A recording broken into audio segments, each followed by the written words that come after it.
Aha! There we go. Alright.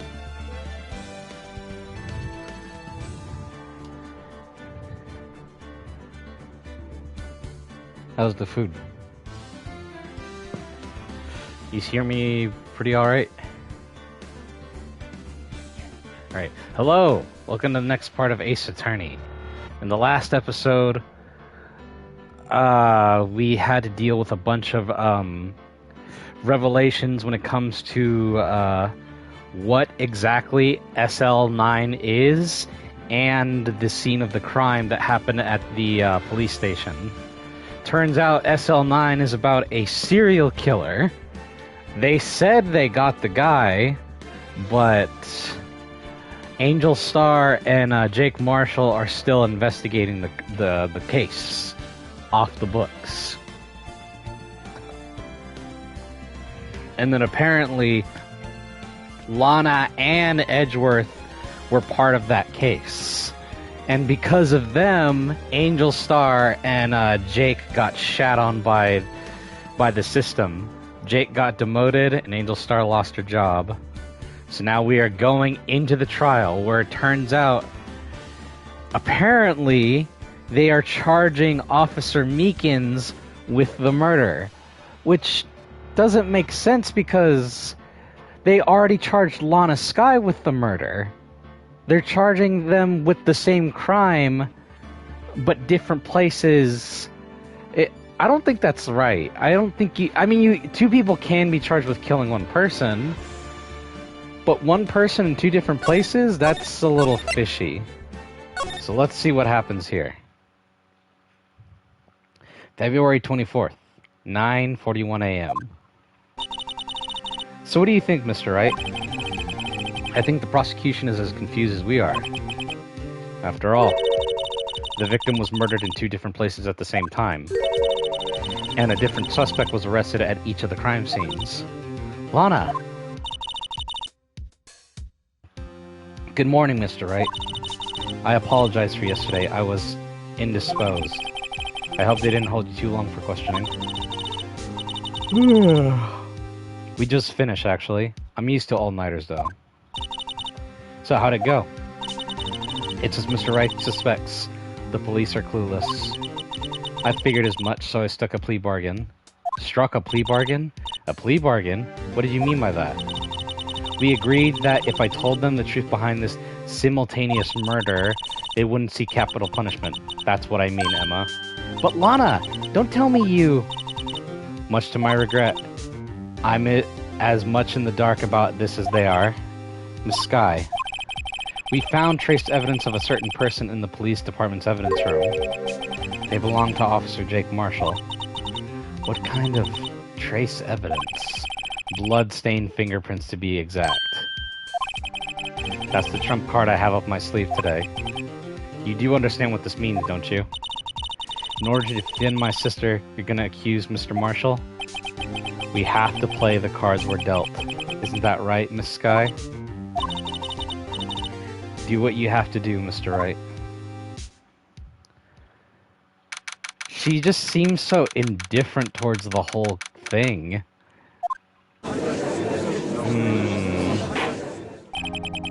Court is now in session for the trial of Miss Lana Skye. The defense is ready, Your Honor. The prosecution is... I'm afraid you'll have to clarify. It takes 30 minutes by car to reach the police department from the prosecutor's office. Yet the victim, Bruce Goodman, was slain at both places at the same time. But that's not physically possible, is it? What's more, I hear the victim from the evidence room just disappeared. Yes, and the body eventually reappeared in the trunk of Mr. Edgeworth's car. Wow. This is one messed up trial. One of my duties as prosecutor is to present impartial evidence. Today, I will present evidence relating to the murder at the police department. In doing so, I believe the way in which we should proceed will reveal itself.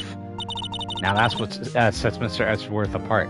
He sounds so on top of things, even though he doesn't know what's going on himself. And that's supposed to be an admirable trait? Very well, let the trial resume. On the day of the crime, what exactly transpired at the police department? Mr. Edgeworth, you may call your first witness of the day to the stand. For its first witness, the prosecution calls the suspect of the murder that occurred at the police department. So, Officer Meekins. The suspect? You mean the so-called murderer? Ooh boy. Things are gonna get wild from the get-go.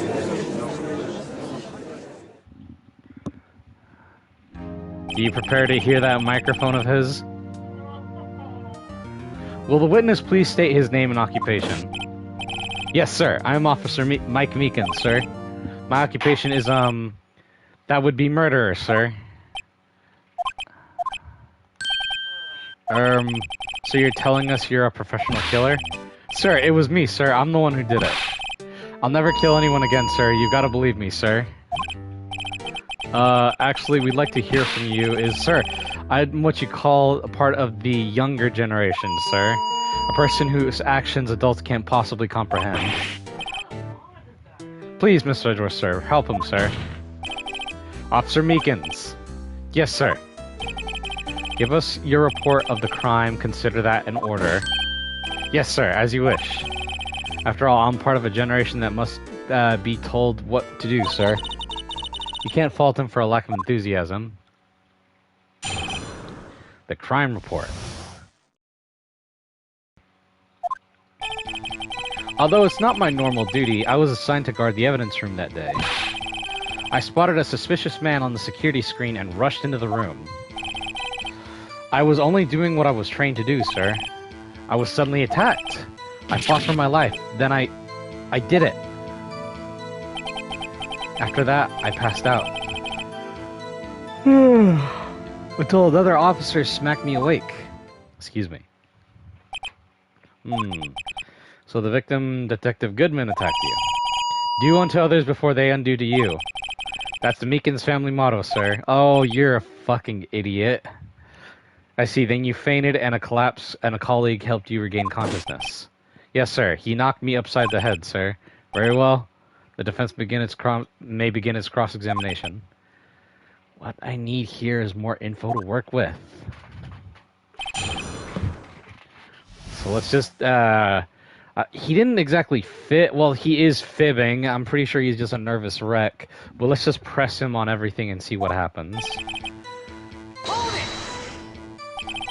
Mr. Meekins, you work in the General Affairs Department, do you not? Yes, sir. I'm in charge of hiring new recruits, sir. Really? Yikes, now there's a scary thought. Evidence transfer was taking place on the day of the crime, which meant many officers were given special tasks not orderly performed. I was in charge of guarding the Blue Badger, sir. Really? The Blue Badger? Yes, sir. The lovely police mascot created by the Chief of Detectives, sir. I was to ensure it wasn't broken during the transferal process. Well, it looks like you fucked up because look.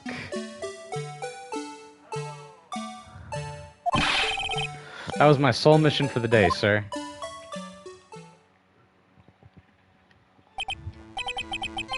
I see, sounds like a very important mission.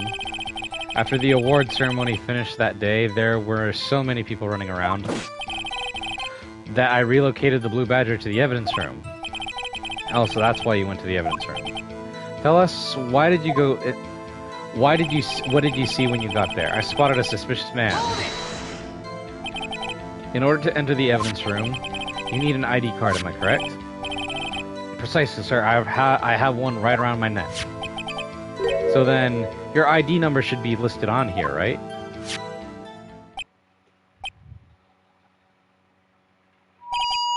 There it is, I found it. This is the one right here. Could you please read us the number? Yes, sir, it's 4989596. That's my number, sir. I see. Huh? But the number 4989596... it's shown being used twice. Please explain, witness. It's no real mystery, sir. The first time is when I relocated the Blue Badger to the evidence room. And the second time is when I went in to go get him after everything settled down. I see. So it was during the second time when... Yes, sir, that was when I spotted the man on the security screen.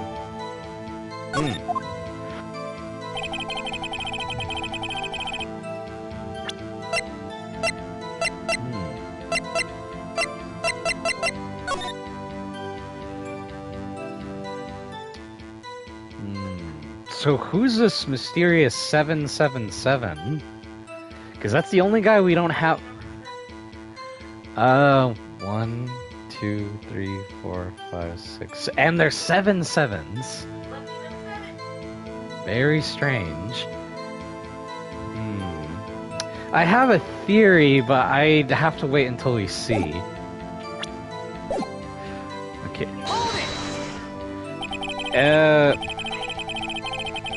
I think because the number's so odd, it could have been a Damon Gant.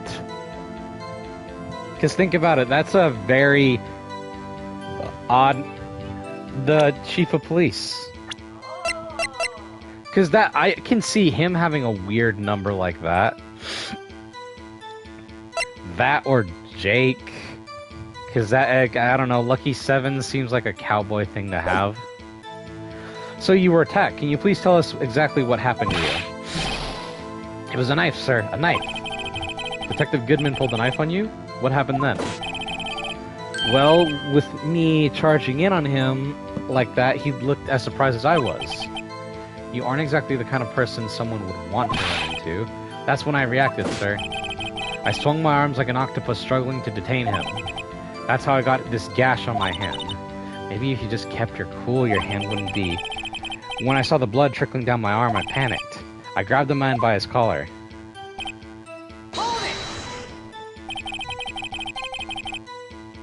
What exactly do you mean when you say you did it?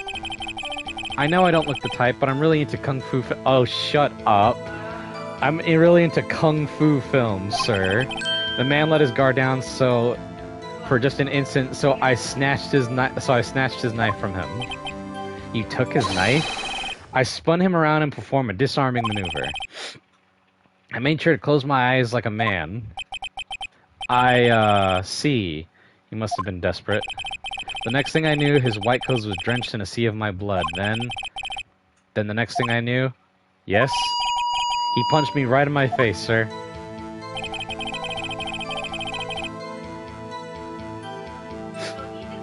Excuse me. After that, I passed out until another officer smacked me awake. He's gonna be testifying for a while, babe. About what time did you regain consciousness? No offense, sir, but how am I supposed to know that? I was unconscious. Oh. Right. According to the report from the officer that woke up the witness, it was about 5:30. So about 15 minutes? He hit me right in the head, too. I woke up crying tears of pain. That's nice. I mean, it's nice that you recovered, that is. When I came around, though, I made sure to finish my mission, sir. Your mission? Yes, sir, the Blue Badger, sir. I returned him to the entrance before things got out of hand. Well, we can all rest easy now. I believe we now have a fairly accurate picture of what happened. Yes, Your Honor. Only one thing remains unclear. Was the man this officer murdered really the victim? He's got a point. Yes, Officer Meekins? With regard to that, sir, take a look at this. It was sent to my jail cell. Chief Gant delivered it to me just this morning, sir. The chief? Delivered it? What is it? Videotape? Yes, sir. I'm okay, babe. Thank you, though. That's absolutely right, sir. It's videotape, sir. It contains footage from the security camera in the evidence room. What? But I specifically asked if there was such a tape, and was told that it had been mistakenly erased. That's quite a mistake. I just do what I'm told, sir. It's the only thing I'm really good at. Looks like the communication with the police department is as good as ever. Well then, let's have a look. Show us the video of you murdering the victim. Oh, please stop using that word murder, sir. It scares me. A video of real murder. Just what are we getting ourselves into?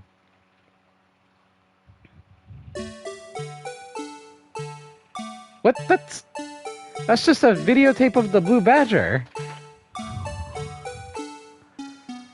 The evidence lockers are all closed? Oh! There's the guy, but his face is covered. You can't even tell that's him! Something fell. A piece of paper? Officer Meekins!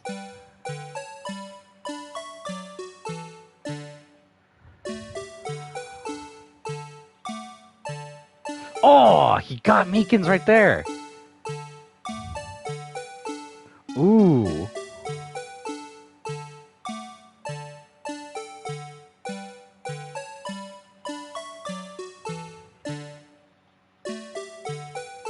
Meekins is down, but I don't see the guy.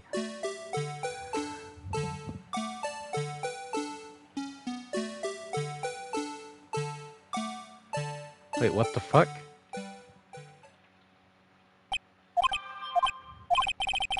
Well, I believe we're all thinking the same thing. How can we deal with these unsettled feelings stirred within us? What the hell is that wriggling piece of plywood? Sir, that's the pride and joy of the entire criminal affairs department, sir. It's the Blue Badger, sir. Why am I not surprised this isn't going smoothly? So the video was added to the court record. I want to see this again. Okay, so no one, everything is closed. Then you see this guy come in. Wait, there wasn't no paper sticking out of that, the locker that Mr. Marshall put his hand on. A glove, that was the glove that fell out. Okay. And then you see Meekins sneaking up on him, but look, there is nothing sticking out of that locker. Then he goes to get him, he swipes at him, and then that's obviously Meekins' blood on freaking the dude. There's nothing sticking out yet.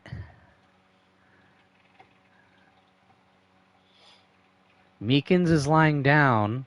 Could he have gone underneath the camera? Maybe he did. And then you see the paper sticking out.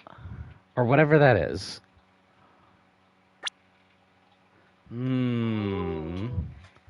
Suspicious indeed. Yes, well, anyway. This tape seems to prove that the witness did indeed encounter, someone in the evidence room, and some sort of activity did take place.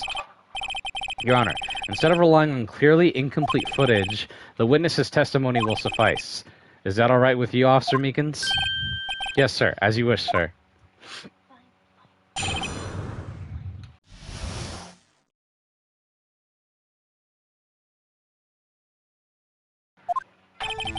His face can't clearly be seen in the video, but there's no question the other person was Detective Goodman, sir. How can you say that?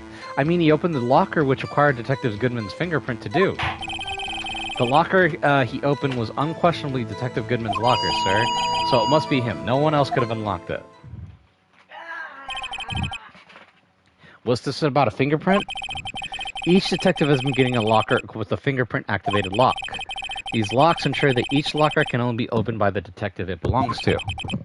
Intriguing. That would mean the victim at the crime scene would have been Detective Goodman. Very well, the defense may begin its cross-examination. I don't know where this cross-examination will lead, but everything begins with contradictions, and that's where I have to start.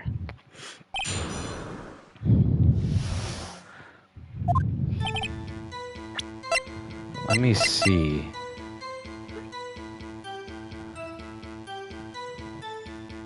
Actually, hold on a second. A light is turned on when the... Wait, do you see? It fucked up. The evidence locker. Only the assigned detective's prints can unlock it. Indicator lamp lights light up when it's open. Watch the footage again. And it's the locker that opens up. Look. All of those lights are off. His fucking light is on. So it was open. So it couldn't have... so even if it was really Goodman... that doesn't prove anything because the locker was open. And then the glove falls out.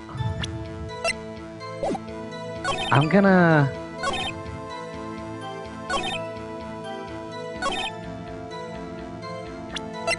let me see this. I'm gonna use the locker and use it as a contradiction. Nope.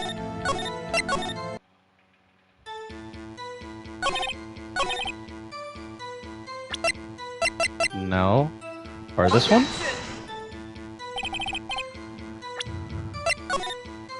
What? How is this?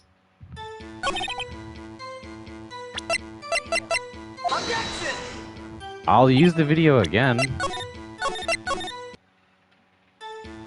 But the locker clearly should be the...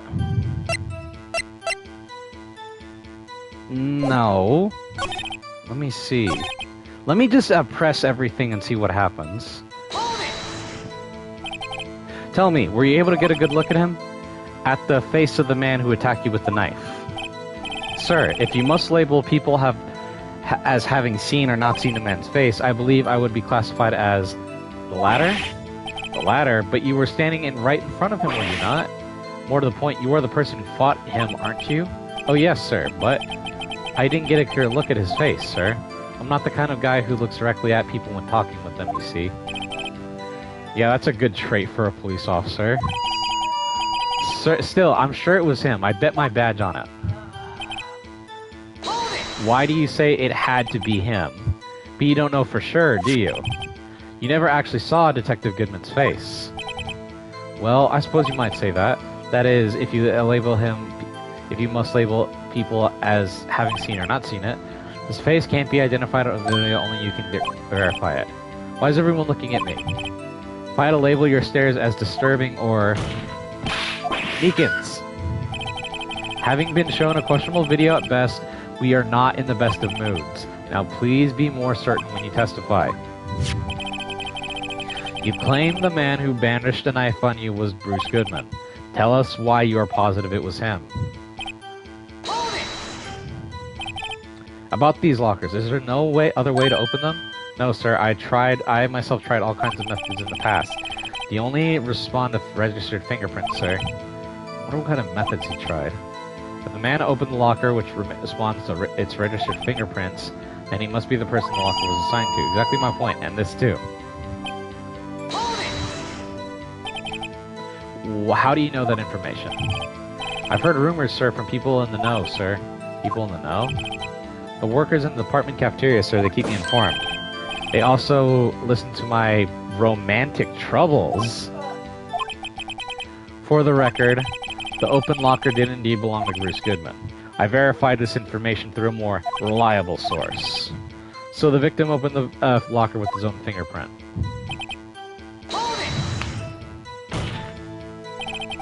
However, the most important detail is not shown in this video. The man's face. Sir, if I may say something, sir, please do. After all, you are the one being examined. I don't understand why the man's face is so important in this case, sir. I mean, it was his hand that opened the fingerprint lock. And it was his hand that tried to thrust his knife into my body, sir. My unsettled state can testify enough to this, sir. Yes, you have a point. The footage doesn't lie. That is, unless the defendant can the defense can find a problem with it. Mr. Wright, let's check out the court record again. Yes, there's a problem. Regarding the video contained on this tape, there is only one thing in particular that seems rather strange. Strange? This contradiction leads to the possibility that the man may not have been Detective Goodman. What? This video contains such a contradiction? Interesting. Your Honor, I have a proposal. Yes, Mr. Edgeworth? I propose we have the defense point out to us this alleged contradiction in the video. You would want me to point it out. Very well. Proposal accepted. Let us further inspect this piece of evidence. I will now play the security tape. Mr. Wright, please show us this contradiction you speak of. You have to point out the problem in the video? This is the first time I've ever had to do that. You can do it, Mr. Wright. It's set up so you can fast forward, rewind, or pause the video. Just take a good look and be sure to point out the right thing. Please don't play it too many times. I can't stand watching this video. How did this guy ever become a police officer?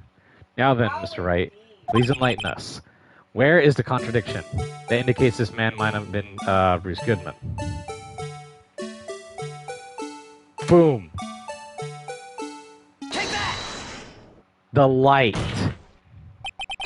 The thing that's strange about this video has got to be this. Officer Meekins. Sir, do you mean me, sir? As you understand it, the locker apparatus works like this. When you grab the handle, a sensor reads your fingerprint. If it's a match, the light turns on and the lock is released. According to my very limited experience, that's the way I understand it, sir. If so, then something is seriously wrong with this picture.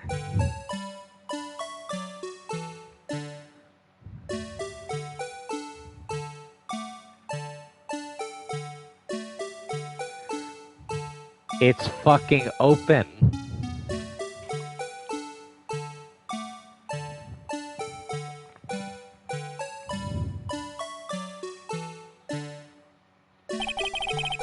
When the victim reaches for the handle to open the locker, let's rewind it to a little earlier.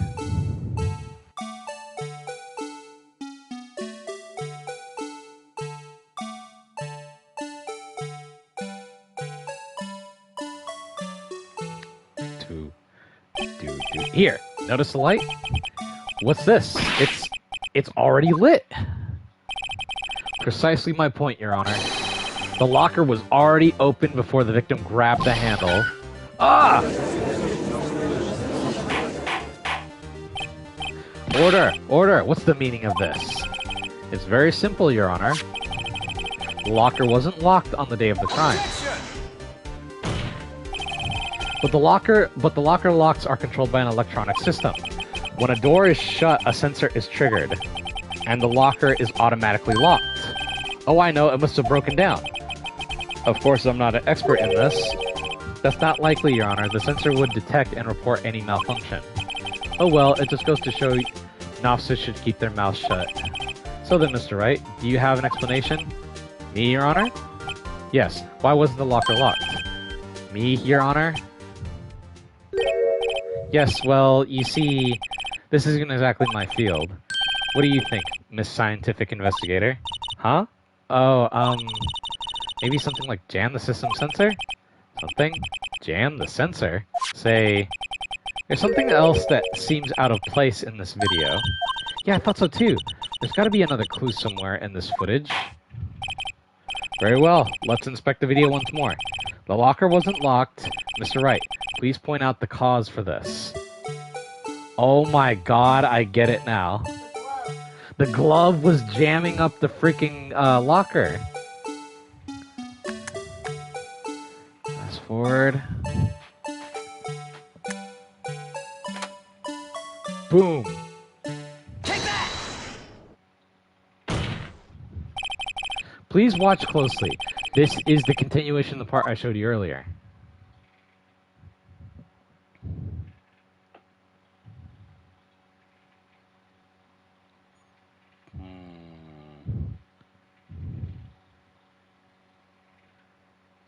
Freeze frame. What's this? Something white fell out of the locker. But sir, it's been my experience that things fall out when the doors are opened. You can't be sure that the item was completely inside the locker to begin with.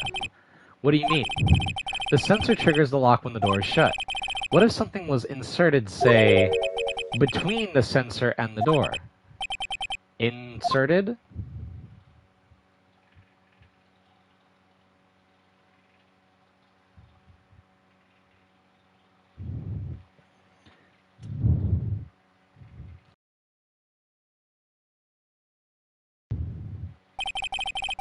This white thing wasn't inside the locker. It was stuck between the door and the sensor. Oh, I understand now, sir. It's just like my tie. 2 out of 3 times it gets stuck in the door when I get out of my patrol vehicle, sir. Instead of the door closing, my tie chokes me. But the object would have to be extremely thin to fit the door. Not only that, it would also have to block electronic currents. It would need to be an insulator. Yes, an insulator. But at the crime scene, there just might be something that fits that description. But sir, by insulator, you don't mean... I think I finally figured this out. Very well. Will the defense present the relevant evidence? The glove. Take that! I found this near the locker, a thin rubber glove. We can't be sure that was in the victim's locker. It has a tag that says SL9 incident. The video seems to depict the victim opening the locker. But that isn't the case. The lit lamp attests to this. On the day of the crime, even I could have opened that locker. Is this not so, Officer Meekins? Sir, it would appear so, sir. Order! Order! Order! So we are to believe then that the victim, whom this witness stabbed in the evidence room, was not Detective Goodman? 100%. Do not be misled, Your Honor. What do you mean, Mr. Edgeworth? The defense has merely demonstrated the possibility and nothing more. The victim in the video was indeed Bruce Goodman. The prosecution will offer one more testimony to prove this. What? Officer Meekins, please testify about this. Sir, me, sir? I'm not sure what you're referring to, sir. Oh, you mean that, sir? Of course, sir. Is this a joke? Very well, begin your testimony. Mystery Man 2? There's one other thing that proves the man was Bruce Goodman, sir. To enter to the evidence room, one must use their ID. When an ID card is used, there's a record of it. At the time of the crime, the detective had used his card. An ID card record, I see. I have the ID card record right here, Your Honor.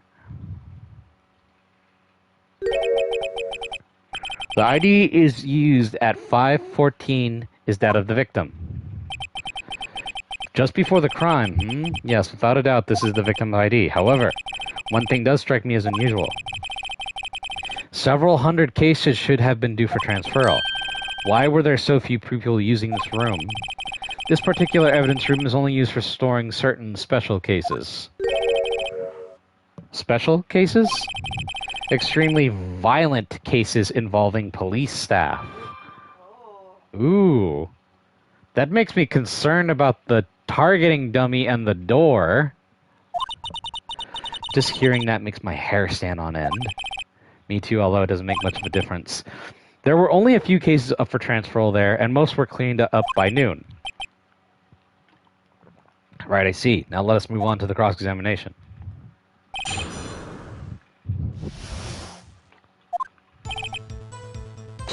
Okay, what is it? So unlike your earlier testimony, you believe this to be rock solid, do you? Yes, sir. Solid as a stone, sir. If my hand wasn't wrapped in bandages, I'd be given the V for victory sign, sir. Couldn't he just use his right hand, though? Let's hear him out. As we've seen, one never knows what he might say until the very last second. Okay. Is that card hanging from your neck one of these IDs? Yes, sir. This card right next to my cuffs. I keep it here so I won't ever forget it. But what if someone were to steal it from you, keeping it out in the open like that? Maybe I shouldn't wear it around my neck.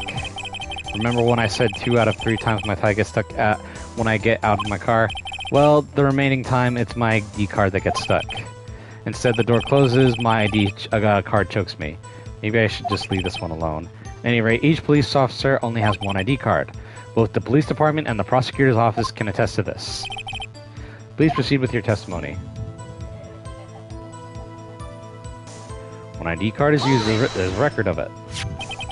Let it be noted that this is the record the witness is referring to. Let me see. Yes, that would be it. Detective Goodman. What's the matter? According to this, Mr. Edgeworth, your name is on here. So it is, Your Honor. Not that prosecutor again. Maybe he's behind all this. Being a prosecutor, he could hide the evidence. Mommy, is that man in the blue a murderer? Shh, don't stare at him. You got the wrong color, kid.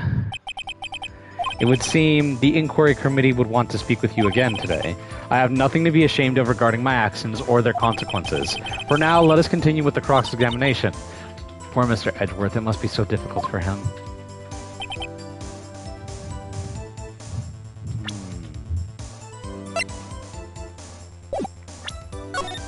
Let's see. Objection! Then how the fuck do I have his card? One moment, Officer Meekins. I'm not good at waiting, sir. I have the victim's ID card right here. I found it at the crime scene. That makes sense. When I say crime scene, I'm not referring to the evidence room at the police department. I mean the other crime scene. The underground parking lot at the prosecutor's office.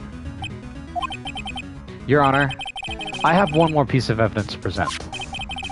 A very important clue regarding the victim's ID card. A lost item report? It's only half complete. But it shows that Detective Goodman had lost... hold on, I'm gonna turn off my ringer. I was wanting to... Ugh, hold on.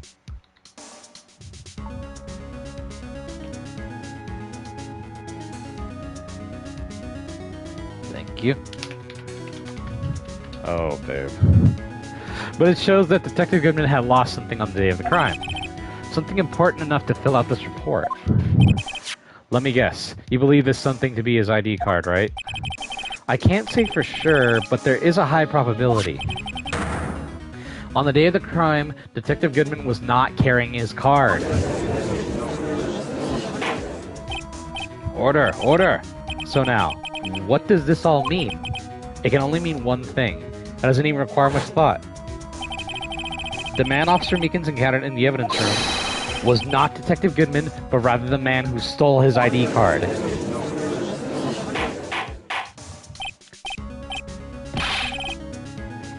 Does the prosecution have a response?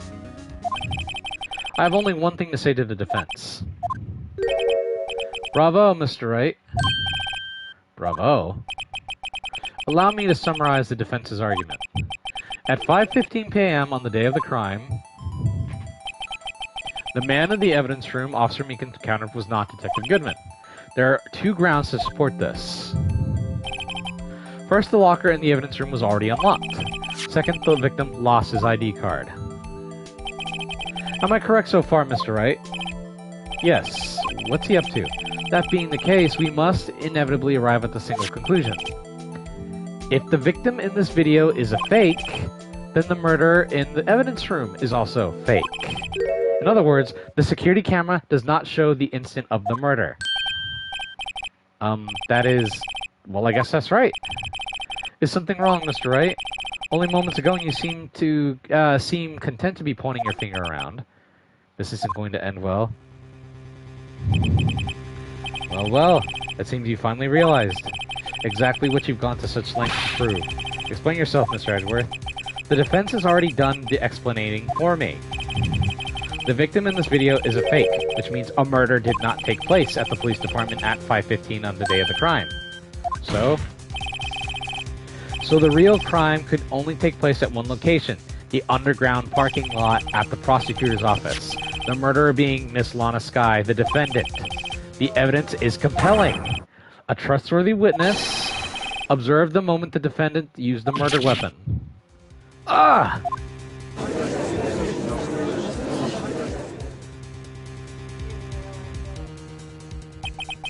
I knew that testimony was too shabby. It was all a trap from the beginning. So Mr. Meekins is off the hook. The activity in the evidence room still leaves many questions unanswered. Who exactly was the victim Officer Meekins encountered? And where did this person disappear to? However, this trial's purpose is to examine only the murder of Detective Goodman. Just so, Your Honor. Mr. Wright, you have to do something, or else Lana... What do? How am I supposed to get myself out of this mess? I have to object. Objection! One moment, Your Honor. What now, Mr. Wright? Don't tell me you're objecting to what you've just proven. Of course not. But I almost walked right into the prosecution's trap. What are you talking about? The cross-examination has proven one thing and one thing only. The security video did not actually show the murder. Nope.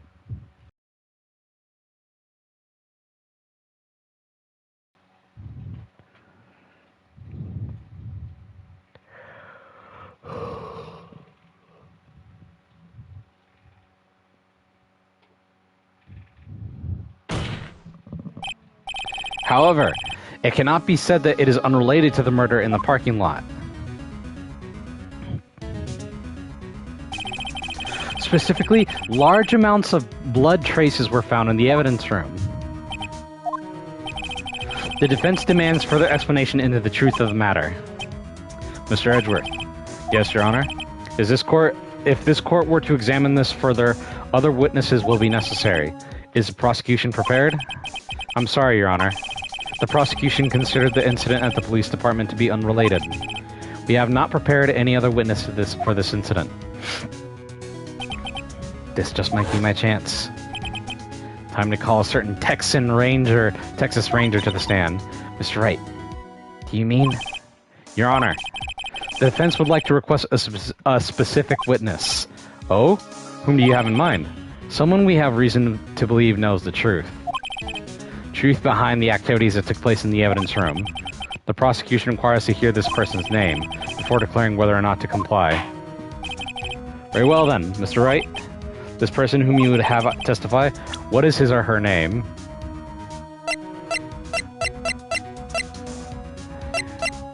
Miss Lana Sky. No. Actually, Gumshoe would be a good witness. No, that's actually bullshit. We're gonna call the victim, the dead man. No, Jake Marshall. Officer Jake Marshall. Why him? I can't let Edgeworth know everything just yet. He's in charge of the evidence room. I feel we should hear what he has to say. The prosecution agrees to the defense request. Since he was responsible for guarding the room, we should hear his testimony. Fortunately, he works in the police department. We shouldn't need him longer than 20 minutes to prepare. We shouldn't need longer than 20 minutes to prepare, excuse me. Very well. The court will take a 30-minute recess while the witness is subpoenaed. It's subpoenaed. Will the prosecution please prepare the witness during this time? We will, Your Honor. Court is now in recess.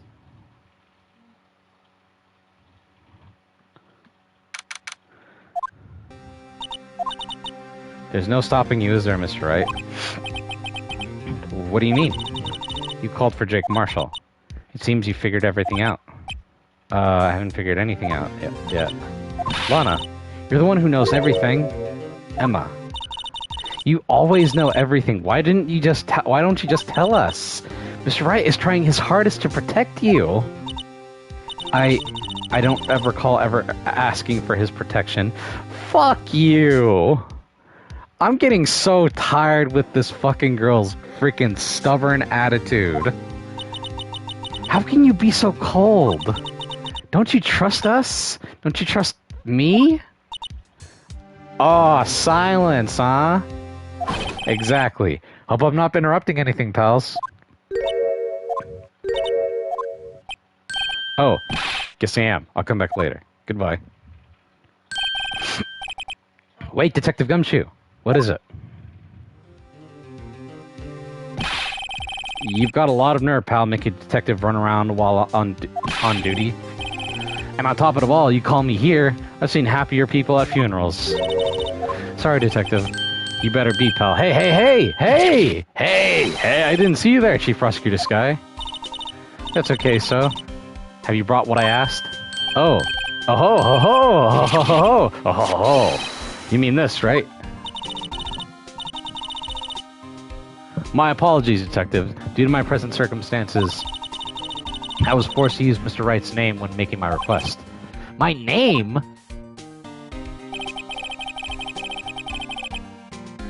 Never in a million years would I have thought it was you who asked me. Could I bother you to bring me the SL9 incident files? I'll need them by noon. Talk about crazy. The SL9 incident? But Lana, that's... I thought Mr. Wright might need them, so I had them brought here. Here, you might do well to read them. I can't believe you, the chief prosecutor, were a witness in that case. This guy was a witness? It's files for the Joe Darke killings, solved 2 years ago. Let's read these up. Close. Perpetrator, Joe Darke. Serial murder, sentence, death. Edward Jones, Jason Knight, Edith Kirby, Rachel Moss, Jeb Bates, Neil Marshall. It was fucking Jake's brother was one of the victims. So that's why he's so fucking adamant to get this solved, because his brother was killed. Prosecutor. Oh, Lana and Emma were witnesses. And the head prosecutor was Miles Edgeworth. Executive investigators Damon Gant and Lana Scott. She was an investigator and a witness? Head investigator Bruce Goodman and Jake Marshall and Angel Sky. God damn. Angel Star. Lana Sky is the girl we're defending. Angel Star is her, remember? Yeah, but you said... Then I misspoke. That's my bad. Take it from me, you don't want anything to do with serial murderers. Oh, what? Now that I've brought you your stuff, you're just gonna ignore me? Emma? But why? Why is your name in here? What? My name's in there? I don't know, unless... No, it couldn't be. Lana! This SL9 incident? Is that... That's the classification number the police filed it under. 2 years ago, the rest of the world knew it as the Joe Darke killings. The Joe... No! No, Lana! That's over with! No! Oh! Emma, wait! She ran away! You know what? I just remembered. I gotta be somewhere. Sorry, pal, but I'm out of here. Jake Marshall, Angel Star, Damon Gant, Miles Edgeworth, not to mention Lana and Emma. Everyone involved in this case is connected to those killings 2 years ago. This can't just be a coincidence. Knowing you just might be able to figure it out. Time to get back to trial, Mr. Wright. Best of luck. I'm going to take a good look at this file. I already did. So, we're finished with the trial former and about to begin the trial latter. Part 2. Do you want to push through? Yes. Okay. By the way. Ah. The light?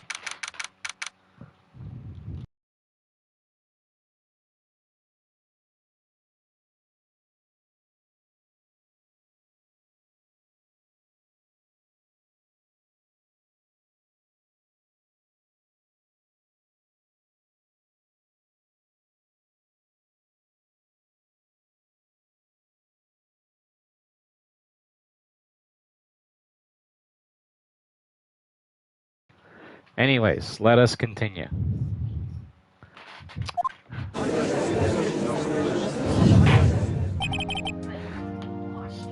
You're telling me. The court will now reconvene for the trial of Miss Lana Sky. Emma didn't come back. Allow me to call the next witness to the stand. The officer in charge of guarding the evidence room on the day of the crime. Witness, please state your name and occupation. Me, partner? Oh, I'm just a man, same as you, wandering the trails of civilization. Occasionally helping the elderly cross intersections when needed. Yes, we get it. Oh, I know, you're a patrolman. As for my name, if you listen hard enough, you can hear the wind howling calling it out. To be exact, it's Jake Marshall, Your Honor. Howling wind. Mind if I open the window? It's a little warm in here. You already have the fan on. I'm gonna turn it on higher then, because it's hot as hell in here. It's too late. I did it. Howling wind. I've never heard Edgeworth described that way before. Now, Mr. Marshall, let me ask you something. You were in charge of guarding the evidence room on the day of the day the crime that took place. Is that correct? According to the papers, partner. What do you mean? A desperado's soul is as boundless as the desert sands. No paper can sum it up. Maybe it's best to just get on with this quickly. Please share with us your testimony of the day of the crime. In plain old English.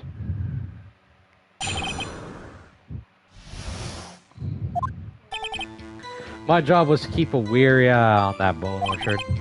They said I was supposed to make rounds 3 times a day, but that ain't my style. Besides, the room's protected by 2 security systems anyway. If I remember right, I was at a street side saloon at the time it went down.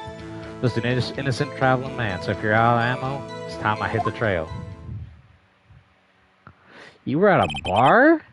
Can't say I particularly care for your attitude. Can't say I care for your beer, but you don't see me complaining. Wait a minute. What do you mean by 2 security systems? I mean the security cameras and the ID card reader. I reckon every cowpoke like you knows about those. Yes, but what about the fingerprint-activated locks on the evidence lockers? Fingerprint-activated locks? What kind of newfangled doohickeys are those? He's not being very helpful. He's fucking bullshitting. He's not good with machines or with following orders. Everyone's got their weakness, now don't they, Mr. Prosecutor? This one seems like trouble. Okay, Mr. Wright, he's all yours. Let's just press everything. I didn't really see it. I know he's fucking bullshitting, but let's see what he has to say. How exactly did you keep an eye on the evidence room? I just made sure nothing moved in the security camera monitor. That room's so still, even time dies in there. I was just a caretaker who inherited the recordings. You inherited them? Videos of nothing aren't that useful. When time would come, I'd erase the tape. If nothing unusual is recorded, tapes are to be erased every 6 hours. Each time I had erased the tape, it felt like I was erasing part of my life. This guy has a flair for the dramatic, but it isn't going to be doing him any good. So in actuality, you didn't physically enter the evidence room. They said I was supposed to make rounds 3 times a day. That ain't my style.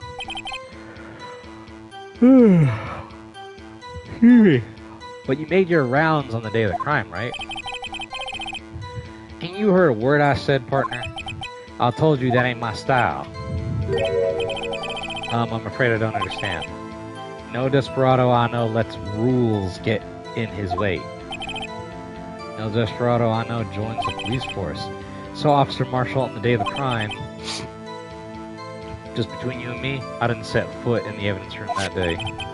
There was a rubber glove stuck in the victim's locker. Do you know anything about that?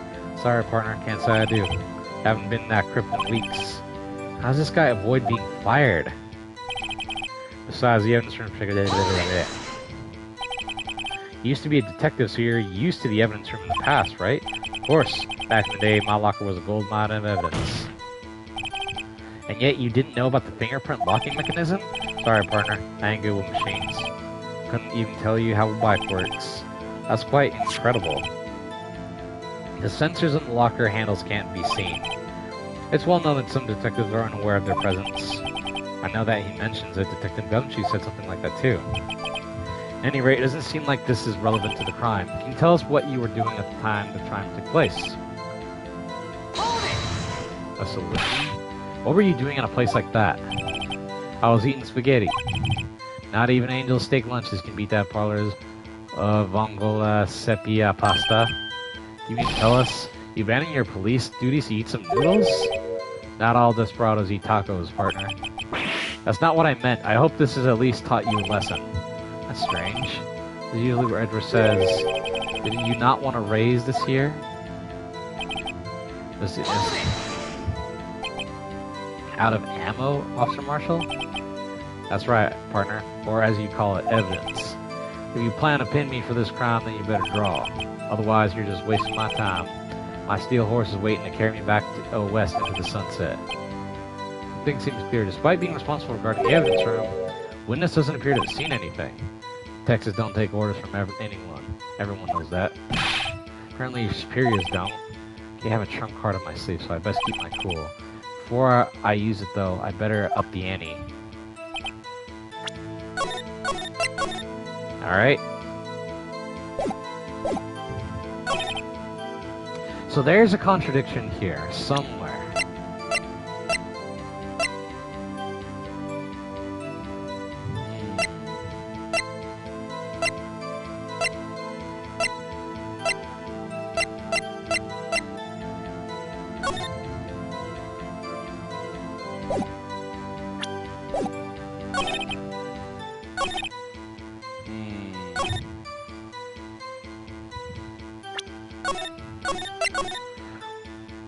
Is his ID in here?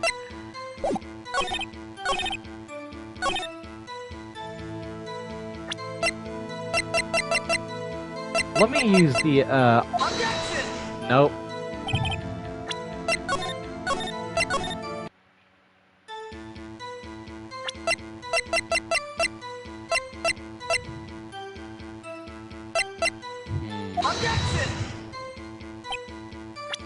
Nope. I'm unsure what would... Check.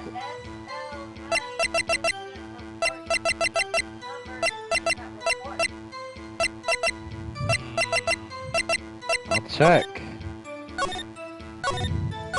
Nope, no numbers.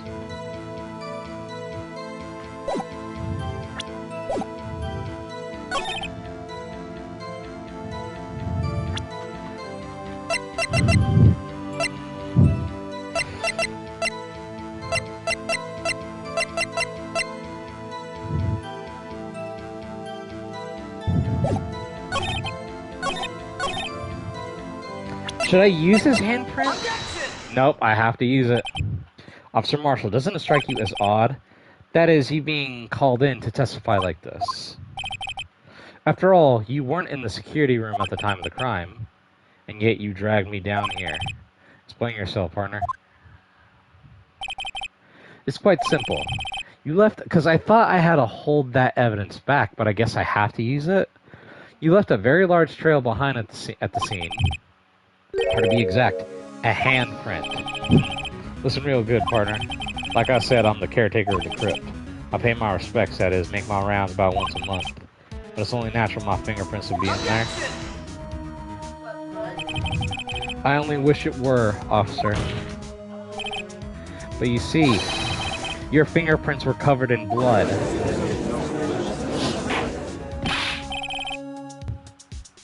Witness, what's the meaning of this? Your blood-stained fingerprints were at the crime scene? The blood was wiped away. However, a luminol test clearly revealed this. Well, Officer Marshall, it seems to me there ain't a person in this room with a head on his shoulders. I take it you have an explanation then, Officer Marshall? About the blood-stained fingerprints? Well, you may begin your testimony about your fingerprints found at the crime scene.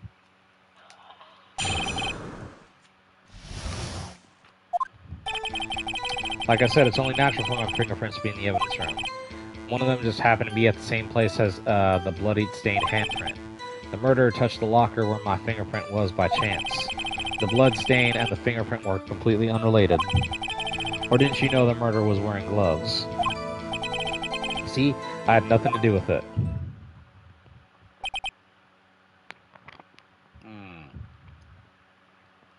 The witness's explanation appears valid. Although there is room for doubt. Life wouldn't be fun without any doubt, partner.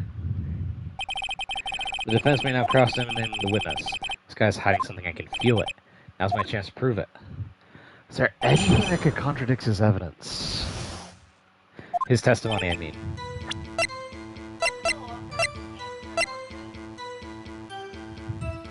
No, I think it was...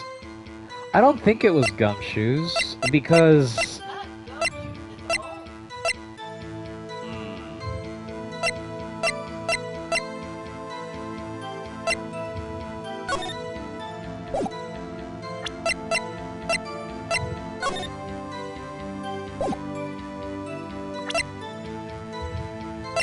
What's wrong with you down there?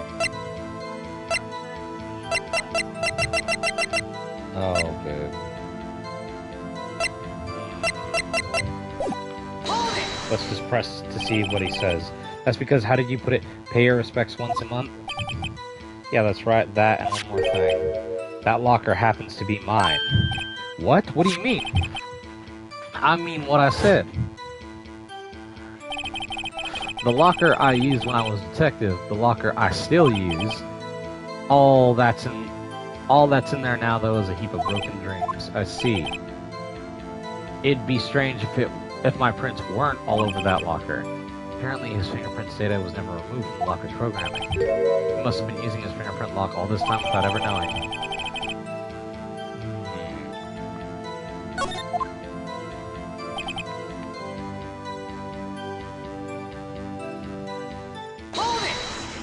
Let's press more. So then, what about the bloody handprint? Was it mine? It's no mystery. Please explain. My locker is covered with my fingerprints. It just so happened the murder touched the locker where my fingerprint was by chance. The chances of that happening are 1,000,000 to 1. On the contrary, one could argue just the opposite. Chances of that not happening are 1,000,000 to 1. Get one thing straight, partner. You ain't gonna get no reward for me with a mere fingerprint. You wanna know why? How are they unrelated? Unrelated? They are as different as night and day. Kind of like cereal and cereal. One thing's got to do with breakfast, while the other one's a type of murder. He's right, although seemingly alike, they're totally different. I don't see what the homonyms have to do with this. How do you know that? I may be a loner, but I still do my job. I'll keep up on the reports. There was a blood stain at the scene, thought to be left by the murderer. That's right. It was found on Detective Gumshoe's locker. However, no fingerprints were detected on that handprint. But yeah, I think we tried that too. So that would mean the murderer, wearing gloves, happened to place his hand on top of Officer Marshall's fingerprint. That's the only logical conclusion. Are you starting to get the picture, partner? The picture? This seal of blood in the desert is just food for the buzzards. There's only one reality, and that's this. Security tape? So long as my trail ain't in this, you can't say otherwise. This isn't getting us anywhere, Mr. Wright. Please consider carefully where you're going with this cross-examination. Yes, Your Honor. Now then, continue your testimony, Officer Marshall.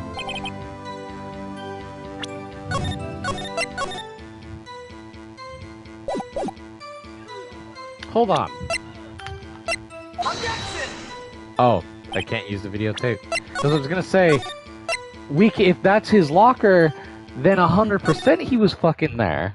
Because was sticking out of it. What do you mean by that? You want to tie me to this crime, isn't that right, partner? If so, that video is the only direct evidence you have.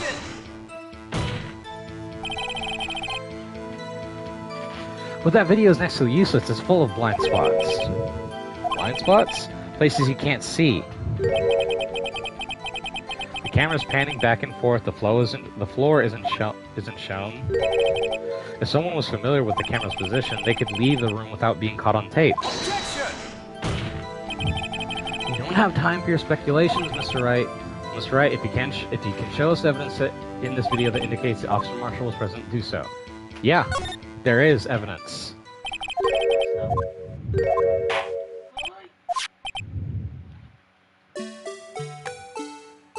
Fast forward.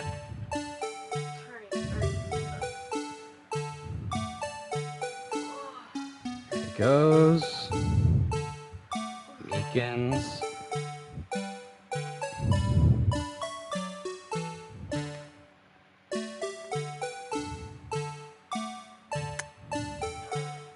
And pause. Take that! Bringing our attention back to the security camera is a mistake I'm afraid you'll soon not forget, Miss Officer Marshall. The days are short in Texas, and so are our tempers. Huh? You're my Hold on. Is this better? Yeah. So this is good. I just moved it so it's not touching my face now. Okay, now it's still in the far away now. Hold on 1 second.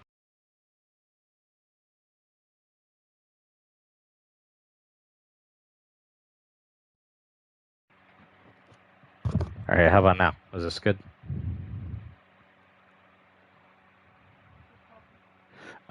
Could you sum up what you've said in 8 words or less? Very well. You can clearly be seen in this video. Exactly 8 words. Not bad, partner. The key lies in a certain locker shown in the video.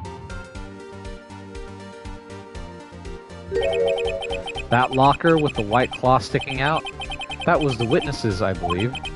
Now then, let's rewind the video a bit.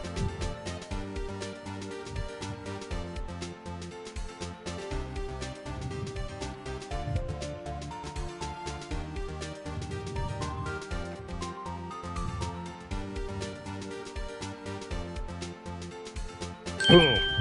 Oh, the white cloth, it's gone. What's the meaning of this, Officer Marshall? When the crime took place, the white cloth wasn't there. Then it suddenly appeared. There's only one explanation. Officer Marshall, you were in the evidence room at the time of the crime. What's more, you opened the locker when the camera was turned away. Order, order. It would seem that's the only... Hold your horses. Sorry, partner, but you got the wrong man. So what if my locker was open? That doesn't mean I'm the one who opened it. The murderer needed to hide something, so he opened a locker and stuck it in. It's not my fault he having to choose mine. Why is everyone staring at me like I'm a one man? This guy isn't just playing dumb. He really doesn't know. I hate to rain in your parade, but you're the only person who can open that particular locker. Oh yeah? I can call your bluff. You say I opened the locker? Now prove it. Evidence locker. A fingerprint sensor? We talked about this earlier today. The lockers can only be opened by the detectives they belong to. What kind of crazy talk is this? Well, Detective Gumshoe did mention something about this.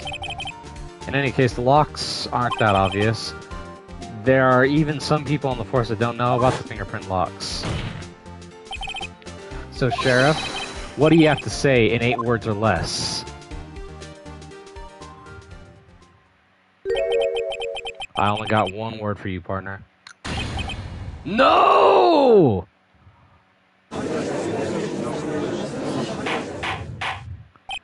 Order, order, order!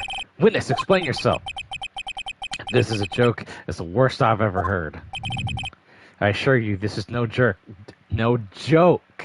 Not jerk. This is no joke, Officer Marshall. Now then, please tell us what you were doing in the evidence room at the time of the crime. Ole! Oi, please answer the question. Oh no, he did say ole. What is he now, a bullfighter? That's alright, Officer Marshall. I believe we can figure the rest out from here. We can? Have a look at these floor plans. There is no place for someone to hide the evidence. Yet Officer Meekins didn't see Officer Marshall. That's so then. Where was the witness? It seems Mr. Wright has an answer. That's right. The only possible conclusion. Well then, let's hear it. Where was Officer Marshall at the time of the crime?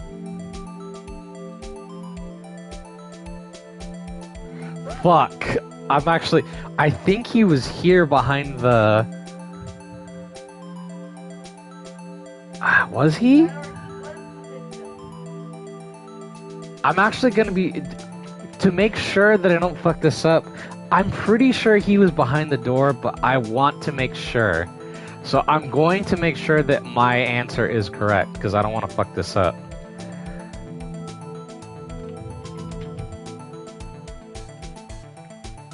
It has to be behind the door, right?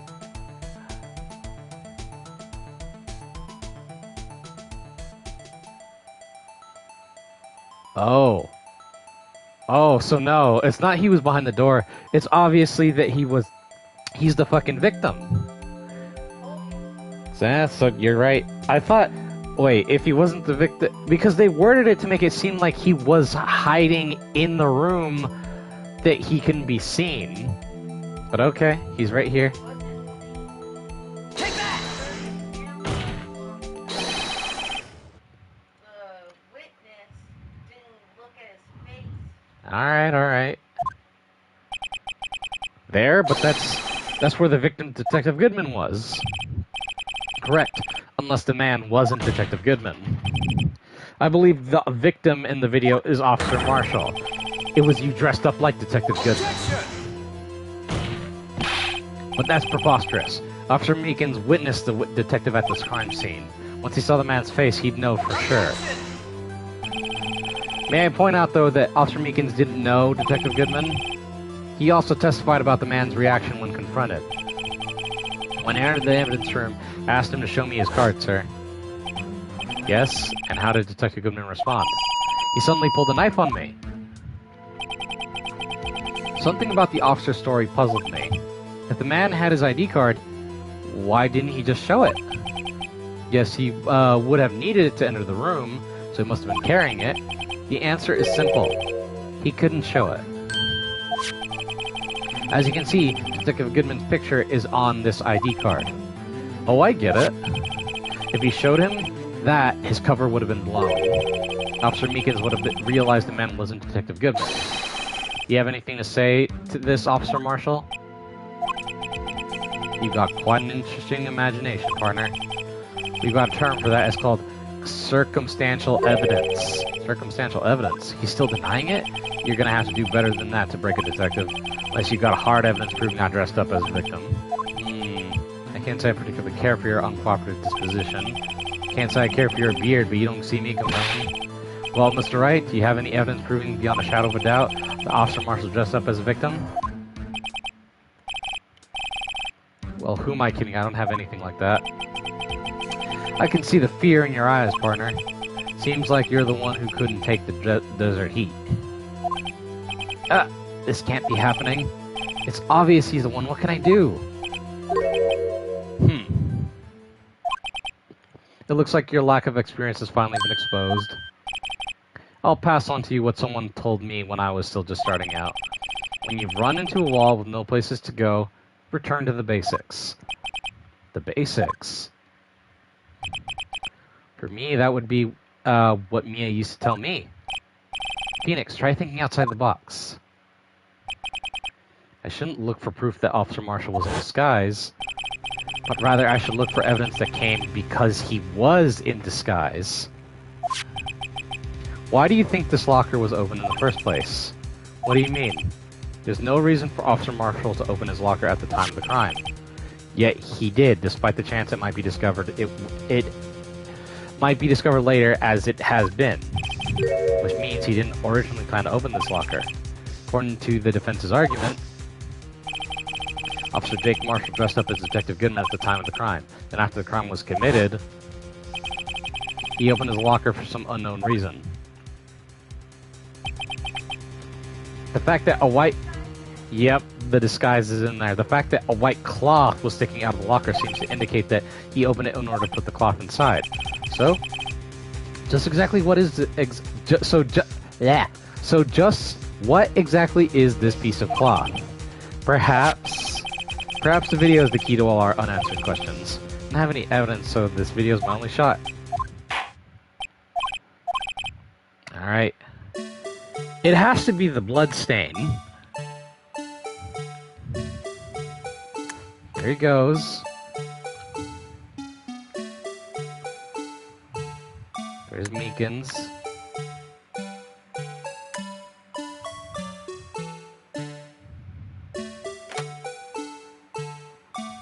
Play.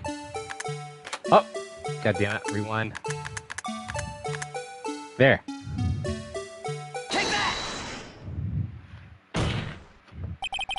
For some reason, you disguise yourself as Detective Goodman and enter the evidence room, though I don't know to what end. Yet. Yet? However, something unexpected happened. Officer Meekins barged in on you. When asked to show your ID card, you pulled the knife on him. However, Officer Meekins panicked, and the white coat you were wearing was soiled with blood. A bloody white coat? You couldn't just walk out like that, so you hid your coat in the locker. Not bad, partner. So he's just admitting to it? Now then, Officer Marshall, are you ready to tell us the truth? Looks like I underestimated y'all. I hope you're happy now, Mr. Edgeworth. 2 years ago, if you were only half as persistent then as you are today, we all wouldn't have been here now. Now would we? Officer Marshall, tell the court what you did. All of it. All right. It seems that the time has come.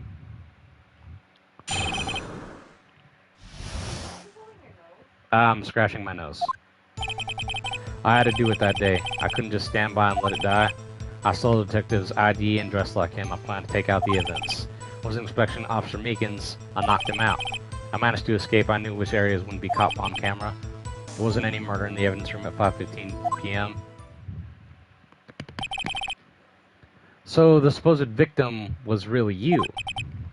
But there's one thing I still don't understand. Traces of a large quantity of blood were found on the floor of the evidence room.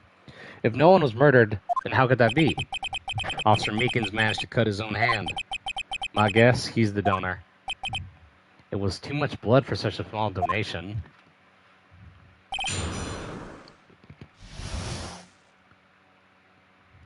Could it all really have come from his hand? Unless he got nicked as well and he's lying about being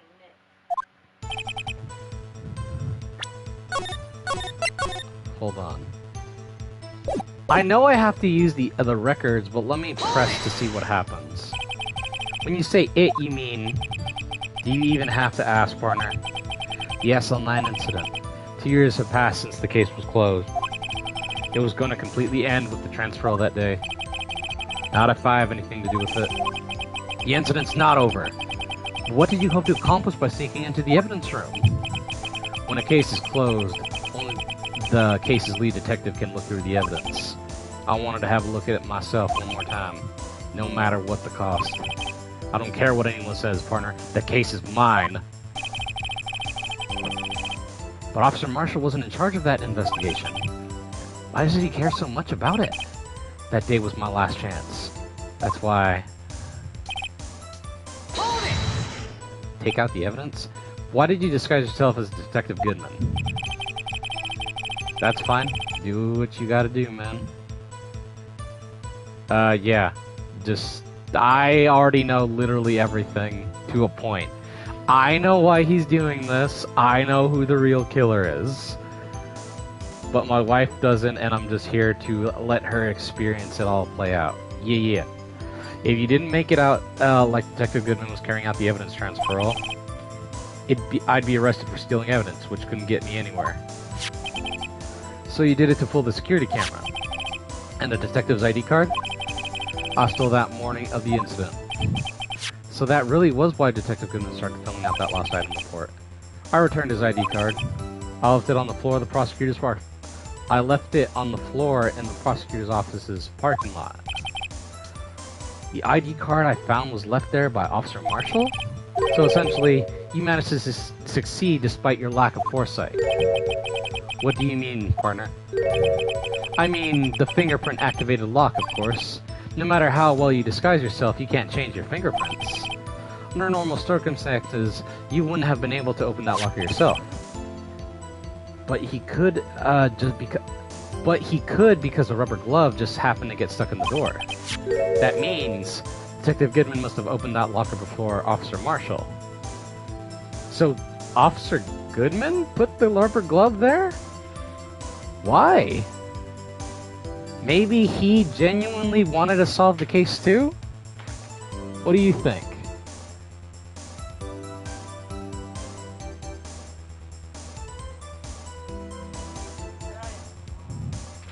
All I know is that guy out who killed his brother. Hold it! You knocked him out? You fucking you pulled a knife on him, man! And you pulled a knife on Officer Meekins and tried to drive him off? Oh, hold on, I gotta sneeze. Excuse me. Let's just say I was a little surprised. I only plan on being in the evidence room for no more than 5 minutes. I didn't think anyone would actually come in during that short time. Officer Meekins certainly is a one-in-a-million type of person. Mistaking a detective for an intruder and demanding to show his evidence, ID, I'll have to think a little more about his raise this year.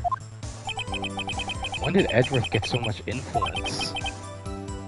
Anyway, he threw himself at me, and I ended up cutting him slightly. That is not slightly for the amount that was left. I'm sorry it had to turn out that way. With me knocking him out and everything. By the way, what happened to your knife? Oh, you mean this one? I don't know what to say. So you knocked out Officer Meekins and... I managed to escape. I knew which areas wouldn't be caught up on camera.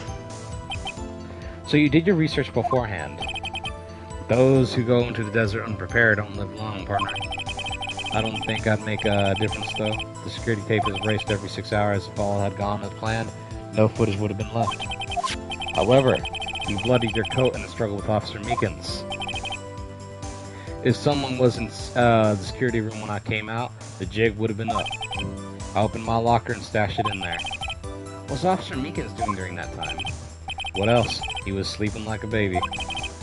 So what you're saying is, on that day, there wasn't any murder in the evidence room at 5:15. But the blood found in the scene of the crime indicates a crime took place. What, are you blind? The victim shown on the tape is me, and I'm not dead yet, partner. So you stole the evidence from the locker? Actually, no, I didn't. Why not? When I opened the locker, the evidence was already gone. What? Mr. Edgeworth, where is that evidence? It's still missing, Your Honor. Detective Goodman's locker was already empty. Someone else stole the evidence? The only people that were in there at the time, from the records, beforehand, was Edgeworth, and I know he didn't do it. Could it have been Chief Gann?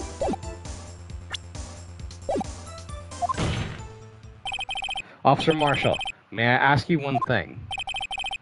Fire away, partner. It's a free country. Just remember, I'm also free to decide whether or not to answer. Why did you do this? Stealing a detective's ID? Injuring a police officer? This is no small offense. Moreover, you're an officer yourself. This will have serious consequences. It can't just be forgiven with a simple cut in salary. Not that salary cuts are ever a valid solution. Like I said, this isn't your case. This one is mine. And I'll do anything it takes to get an answer I'm satisfied with. The witness has an unusual amount of zeal. Let's hear more. Can't just forget the SL9 incident. You know why? I know a billion... One of the victims was your brother. Objection! Officer Marshall, I think I understand. I think I know why you care so much about the SL9 incident. Sounds like you've been slipping too much cactus juice, partner. I have the SL9 incident record file here. The name Marshall is mentioned in here. In the list of murder victims. Neil Marshall. Are you related to this person? Neil Marshall? Yeah, I'm sure you've heard the name. 2 years ago, he received the same lousy prosecutor award you got. What? Prosecutor? He must be talking about the King of Prosecutors Award. Now I remember. Prosecutor Neil Marshall. He handled the SL9 case before I did. That's right. He was killed. And the case fell into your... Hold the fuck up. It's all starting to click. They were getting too close to the truth, so the murderer killed him. But what's his relation to you? He was my brother. He was investigating the murders with him and Gant, the then deputy chief of police. The group of detectives I was part of worked under them. We were desperate to prosecute the killers. Joe Darke. My brother fought Darke and was killed. That was the first time Darke left behind any evidence. That was all we needed. How did you know that he was the killer, though? He was arraigned and incarcerated. The case was finally closed. At least, according to the public records. What do you mean? My brother couldn't have been killed by Joe Darke. I knew my brother better than anyone. No one could have beaten him in a fight. And that's it? That's your reason for your insane actions? There's more to my brother's death than what the records say. No matter how you try to hide it, you can't fool me. Well, at least one thing's for certain. Now we know what happened at the police department on the day of the crime. That was the last day the SL9 case could have been reopened. Not satisfied with this resolution, Officer Marshall planned to steal the evidence. Disguising himself as Detective Goodman, he entered the evidence room. Officer Meekins confronted him, so he rendered him unconscious and fled. Yes, this mystery has finally been cleared up. No murder took place at the police department that day. The things that happen by chance never cease to amaze me. At exactly the same time as the murder at the prosecutor's office, this fake murder was going down at the police department. Insane. Chance? It's gotta be more than just that. So, if no one was murdered at the police department on the day of the crime, that means the murder in the prosecutor's office parking lot was the real one, which in turn means only one person could have committed the crime. Chief Prosecutor Lana Skye. But wait! A verdict wasn't reached in yesterday's trial. Which is why we examined the incident at the police department today. But there's only one reason the defendant was not convicted yesterday. There yet remained the mystery of the simultaneous murder at the police department. It seems to me this boy's got the draw on you, partner. Of all the mysteries that the police department have been resolved, no doubt about it. Our sole murder took place at the prosecutor's office. The only suspect is Lana Skye, and the testimony of one Angel Star is completely incontestable. If you have a response, make it a single word or less. Ah! I rest my case. It seems this trial has reached its conclusion. There's no room for doubt. Well done, Mr. Wright. Thanks to you, I didn't need to waste my time disproving the alleged murder at the police department. There's no doubt what I proved today is true. The apparent murder on the security tapes really was fake, but I didn't realize that would end up proving Lana guilty. Now then, the time for the verdict has arrived. This court finds the defendant... Hold it! Emma? Your Honor, wait! Emma, the defense has an objection. A scientific objection. Right? What do you mean, right? Mr. Wright, are you this girl's guardian? Your Honor? Oh, in a sense. Please, Your Honor, all I'm asking is for 1 minute of your time. Please hear me out. Mr. Edgeworth, please. I don't want to leave any loose ends. You want a minute? I'll give you 3. I was kind of in shock. I mean, finding out the SL9 incident referred to the Joe Darke killings. Now that she mentions it, the names of both Skye sisters were in that file. But that's when I figured it out. I mean, what Officer Marshall was trying to do that day. So I knew his fingerprint had nothing to do with the crime. That left only one thing, the other handprint. You mean the traces of blood found on Detective Gumshoe's locker. But no fingerprints were found on it, right? No, but I figured if I examined it scientifically, I'd be sure to find a clue. Sorry, I'm trying So I ran over there and looked at it again. Did you find something? No? Girl, come on. Huh? Sorry, I guess I'm not much of a scientific investigator after all. Then what was all this blathering on for? Is that all? Please don't be mad. I'm just a high school student. I'm just an attorney. But Mr. Wright, those traces of blood are the only clue we have. If we can't find something wrong with them, please, Mr. Wright, you're a professional. If anyone can save Lana, it's you. Me? Oh boy. Time's up. Now then, Mr. Wright. With regard to the incident at the police department, does any reasonable doubt remain? It appears the defense is troubled by the other, blood mark. Looking at the floor plans, a handprint was discovered around there. Yeah, the one on the... Does this look like his left hand or right hand? right. And the one found on the locker looked like it was a left hand print. He was nicked on his right hand. Was Officer Meekins wearing gloves? I don't think so. Was he? Looking at the floor plans, a handprint was discovered around here. Is there a problem with this? Mr. Wright, I'm sorry I can't be of more use. But still, if you can't find anything wrong with the blood mark, Lana will be... Please answer my question, Mr. Wright. We don't have all day. Yes, Your Honor. If I ever need to concentrate, it's now. What could be wrong with the handprint on Detective Gumshoe's locker? Could there be something missing?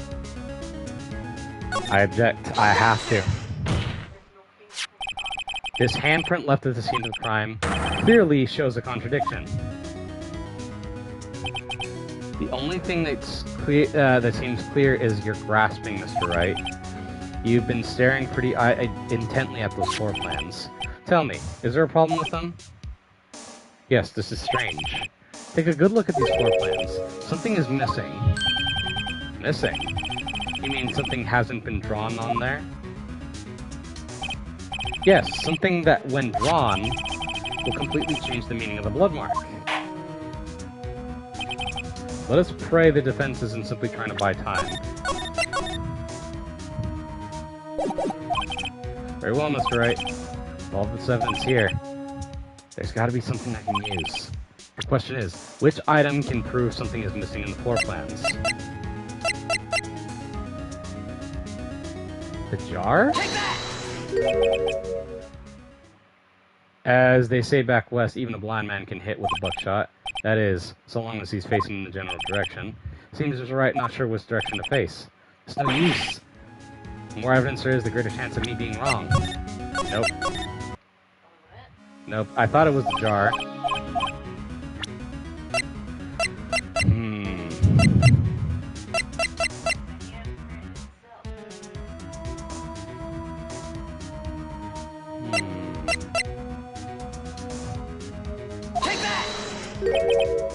Nope. I used the Marshall's handprint, and it's not it.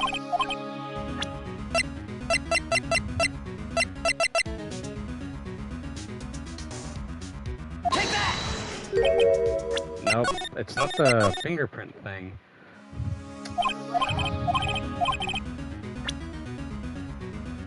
Which item can prove something's missing from the floor plans?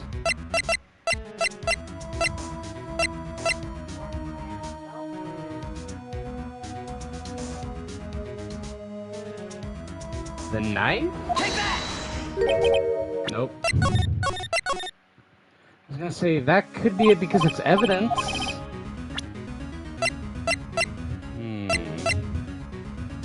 Take that! Not the locker, right? I'm trying to think what could be missing.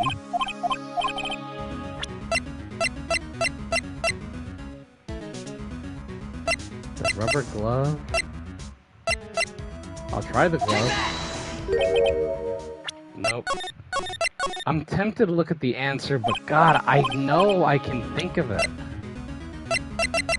I'll try one more. The luminol testing? Nope. I'll just look up the answer. I'll try the. You want me to use the floor plans? All right.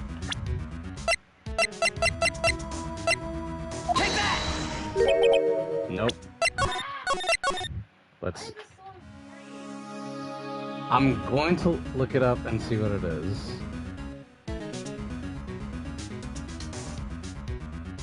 No fucking way. Something. I'm actually gonna look at this. Oh my God, that's right. The badger's in the way. It's the badger. I ended up looking up the answer, but thinking on it, yeah, he was in front of it. I'm actually stupid for not noticing that. That's my bad. What about that piece of plywood? The blue badger, mascot of the police force, defender of truth, guardian of proof. Explain yourself, Mr. Wright. So that handprint couldn't have been there from earlier. But that's not possible, because he was already dead by that time. Unless he was dead earlier? And the real killer went to the police station afterwards when he killed him. And the man Lana killed was already dead.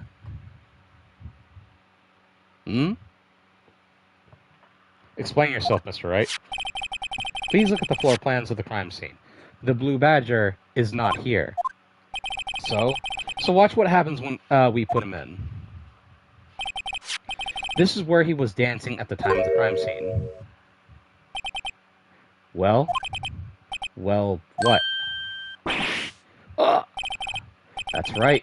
So long as the blue badger is dancing here, it would be impossible to have a handprint at the spot on the locker. What? So it was from earlier. So that means... what exactly does this mean? This means it can't be done. What are you saying? Blood traces were undeniably found on that locker. Don't look at me. I didn't put it there. Mr. Wright, think it through scientifically. Emma, on that afternoon, Officer Meekins was the one who brought the blue badger to the evidence room, right? Yes, he said so in the ID record. After he put it down, it would be impossible to leave a handprint on that locker. So that must mean this blood mark was left there before the blue badger was brought in? Just one moment. I will not allow such far-fetched balderdash in my courtroom. It may sound far-fetched, Your Honor, but it's the only possible explanation. On February 21st, in the police department's evidence room, blood was spilled not once, but twice. Hold on. Wait, then could he have actually died there? Then that means... Hold on one second. Say he actually did die in there, and all that blood actually is his. That would have to mean Marshall and Meekins just didn't notice the blood by the locker? That doesn't sound right either. Blood was on the floor. Yeah, that's what I mean. Let's keep going on. Blood was not spilled once, but twice. But how? Oh, sorry about that. One time was captured on this tape, taken by security camera. Officer Meekins cut his hand, which was a trivial amount of blood fell. The problem is, the other time...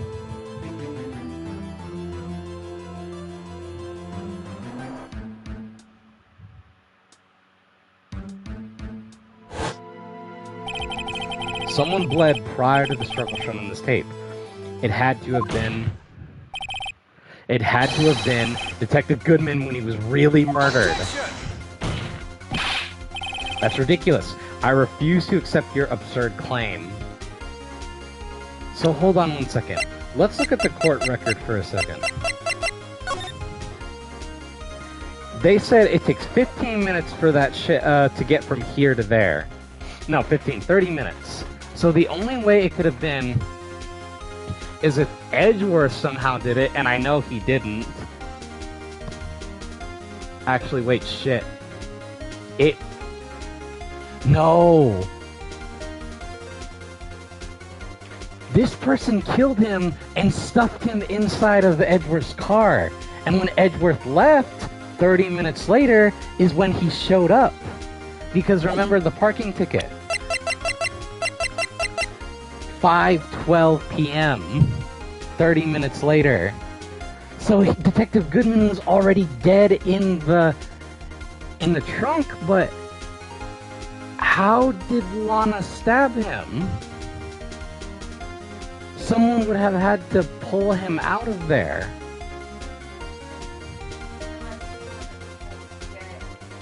But then that just proves that she really did kill him then in the end. This is ridiculous. I refuse to accept your absurd claim. The murder portrayed in the security tape has been proven to be a fake. However, this doesn't explain the blood mark found in the locker. So then, assuming this murder you purport really happened, when did it take place? I demand you show your evidence that proves when it occurred. When did the first murder occur? To summarize, the defense claims that prior to Officer Meekins being cut by Jake Marshall, who was posing as Detective Goodman, another incident took place in the evidence room. That's right, the blood mark on the locker proves this. Very well, then tell us, when did this first incident occur? As Mr. Edgeworth said, proof must be presented. Proof that shows when the murder took place?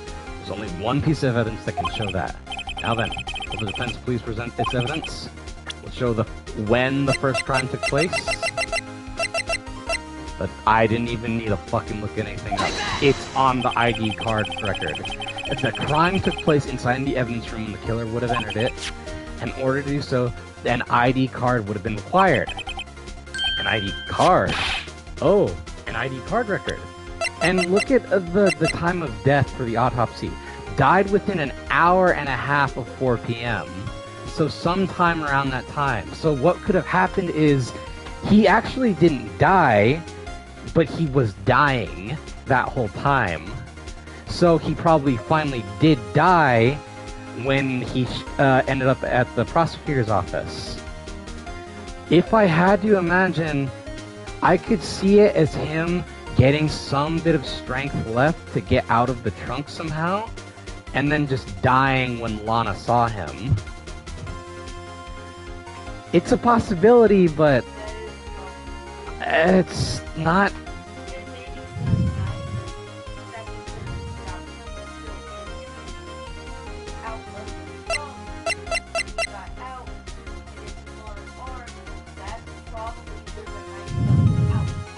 Well, it's the murder weapon is Edgeworth's knife that she used, because it even says traces of the victim's blood.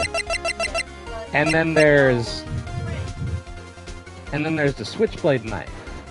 There's blood on it, but it's probably dried blood from when whatever happened.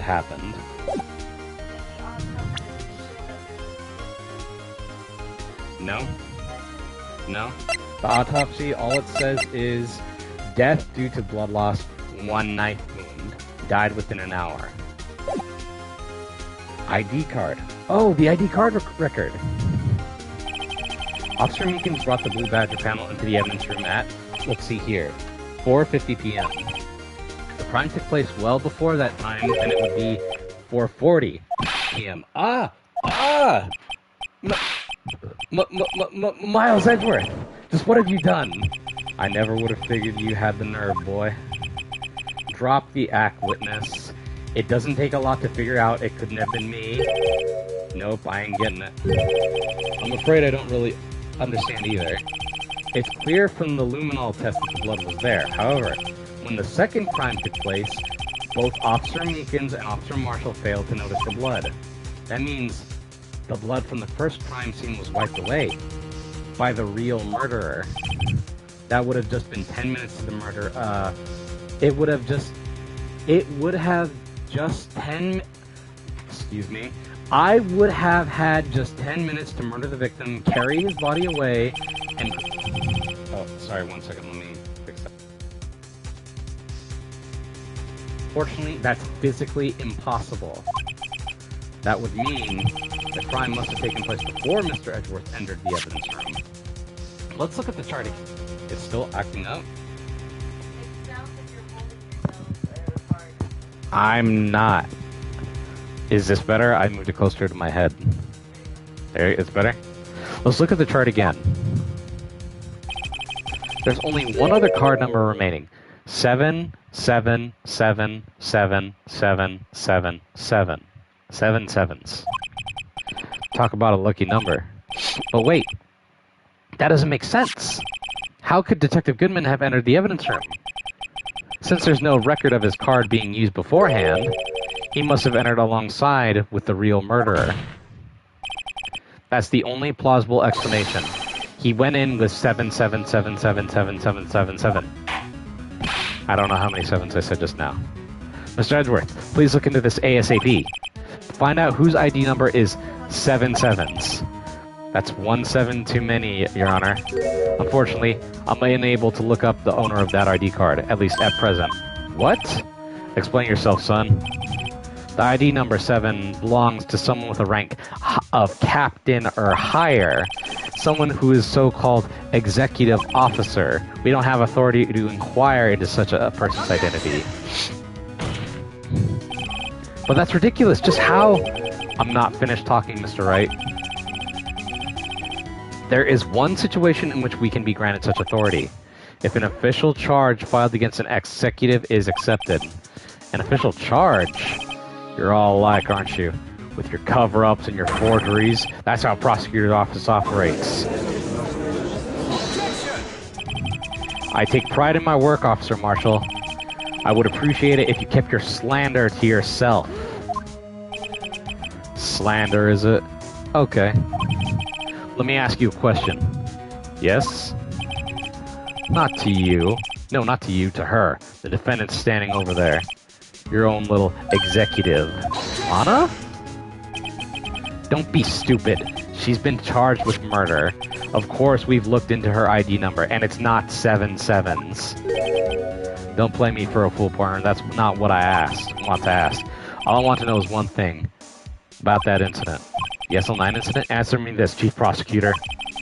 In that trial 2 years ago, did you really only use legitimate evidence? You fucking didn't you? Do you need the witness to repeat his question, Chief Prosecutor? I heard him fine, Mr. Edgeworth. 2 years ago, I was in charge of the prosecution for the trial. At that time, we felt the powerlessness of the law. At least, I did. Lana, I became a prosecutor in order to suppress crime with the law. But before I realized it, we were the ones being suppressed by the law. Defendant, just what are you saying? I'll ask you again, Chief Prosecutor. During that trial 2 years ago, did you really present all the evidence in the court? Can you look at me, an investigator in that crime, in the eye and say that you did? Chief Prosecutor, you didn't. I don't have to, Officer Marshall. Why don't you answer him? Drastic crimes require drastic measures. That's just the way it is. We did what we had to in order for him to get the verdict he deserved. But Lana, even if it involved forging evidence. Oh, you stupid. All of you. Oh my God. See, that's what I'm talking about. No. No! Order! Lana's remarks caused a stir. Such a stir, the chaos in the courtroom could not be quelled. The conclusion of the trial would have to wait until the following day. So the fucking crowd went wild. They couldn't freaking continue on with the trial. Okay, so that's where we're going to end it. This is fucking insane. So, what have we learned? She fabricated evidence in the SL9. To get Joe Darke executed. Why did she think it was him that strongly to where she made up evidence? Probably someone from up above. Think about it. If it wasn't Lana, who else could it have been? Damon Gant. He probably pressured her into freaking, we gotta get this guy or it's your fucking job.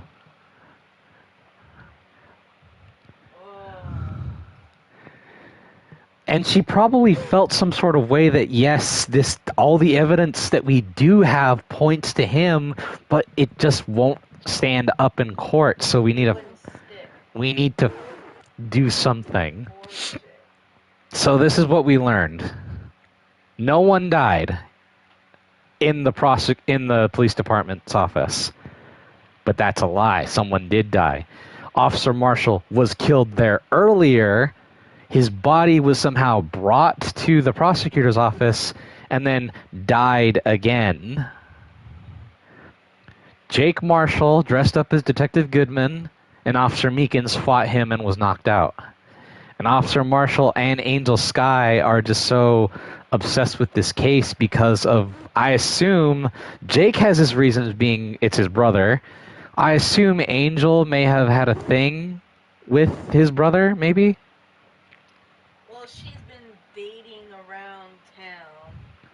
Maybe that was the one guy that she wanted to be with, but now that he's gone, she don't really feel the need to be with anyone exclusively anymore. Losing the one you love is pretty Intense. But this was an insane episode. very. The next episode, if I looked at it right, it's just the investigation and then the two-part trials, and then that should be it. So the next episode might be the last one. So we'll do one more episode of Ace Attorney next time. We decide to do this again. But that'll be the end for now. How long did this go on for? Almost 2 hours. But that'll be it for now. Thank you to everyone for coming to the stream. Thank you to my beautiful wife for always being here. And until the next episode comes, I will see you all again later. Thank you and goodbye.